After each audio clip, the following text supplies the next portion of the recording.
Let me say this clearly. Under DRG, doctors decide how much the hospital gets paid. It's not PhilHealth, it's not billing, not coders. Doctors. And many doctors don't realize this yet. As PhilHealth transitions to DRG, the payment logic changes. Under DRG, the more severe the case, the higher the reimbursement.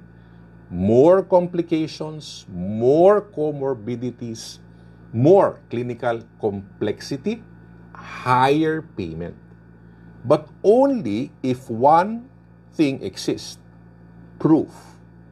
DRG does not pay for effort, DRG pays for evidence. Let's make this simple. A severe patient without documentation is treated like a mild case. A complicated admission without proof is paid like a routine admission. DRG does not read your mind. It reads the chart. Now, here is the rule used worldwide. If it's not written, it did not happen. So severity must be proven in the history of present illness, the physical exam, the daily progress notes, laboratory diagnostic results, response to treatment, and management of complications. In other countries, even nurses' notes are used to validate severity. So no documentation, no validation. No validation, lower DRG payment. Now let me ask you something. Please be honest.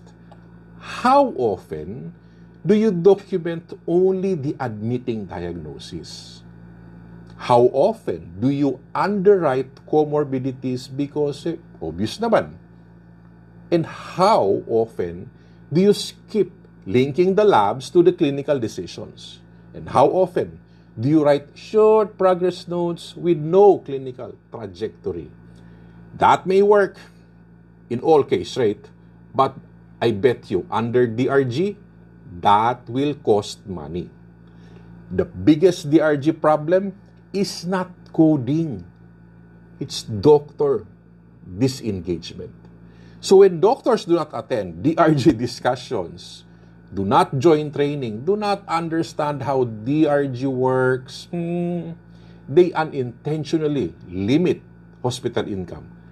Not because the cases are mild, but because cases are not documented properly. So this is not about blaming doctors. It's about recognizing power. Doctors are the source of DRG value. Coders can only code what you write. Auditors can only approve what you prove. So DRG rewards good medicine when it is documented correctly.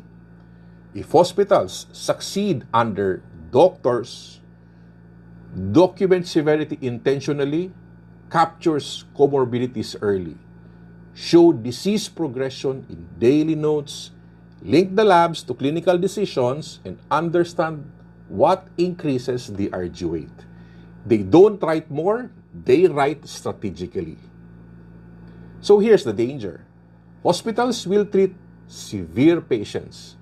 Doctors will work hard, complications will be managed. But payment will stay low if severity is not documented. The gap becomes denied, it ends up as returned or even lost revenue. That's why DRG cannot be taught theoretically. It must be simulated. So in our 3-day face-to-face DRG simulations, doctors go through real admissions, real documentation choices, okay? Groupings and payments are discussed. So you see clearly how documentation changes reimbursement. Under DRG, doctors don't just treat patients, they protect revenue. They reduce denied claims, they unlock full reimbursement. And the doctors who understand this early will shape how the hospital will survive under DRG. This is no longer optional knowledge. It is a professional responsibility. My friends, doctors, this is Coach Doc Ben. See you soon.